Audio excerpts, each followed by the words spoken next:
लगता कि बानी हम कदम केहीन जी, तबे त देखा तानी ऐसन दिन जी।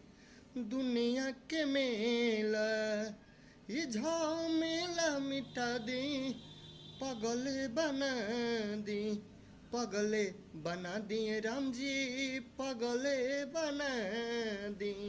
तो जय हिंद साथियों, hit machine trending star Khesari Lal Yadav का ये गाना वेब म्यूजिक के ऑफिशियल यूट्यूब चैनल पर रिलीज किया गया और उस पर 100 मिलियन ज़्यादा प्लस व्यूज आ चुका है, जो कि भोजपुरी में सैड सॉन्ग। और hit machine trending star Khesari Lal Yadav sad song जब भी गाते हैं तो दिल को छू जाता है और बहुत बेहतरीन गाना है, आप लोग जाकर सुनिएगा। और ये फिल्म है जिसमें फरिश्ता फिल्म का नाम है और इसमें खेसारी लाल यादव पागल बनकर काम किए हैं, जो कि बहुत बेहतरीन एक्टिंग की है। और रियल आदमी को पागल बनने को कह दिया जाए तो नहीं कर पाएंगे, लेकिन हिट मशीन आपके चहेते स्टार, जो कि आप वीडियो को देख रहे हो आप ही को कह रहा हूँ, आपके चहेते star hit machine trending star Khesari Lal Yadav का ये गाना बहुत ज़्यादा बवाल मचाया है। आप लोग देखिए और इस फिल्म को अगर नहीं देखें तो आप वेब म्यूजिक के ऑफिशियल यूट्यूब चैनल पर रिलीज किया गया है, एक बार इस फिल्म को भी देखिएगा।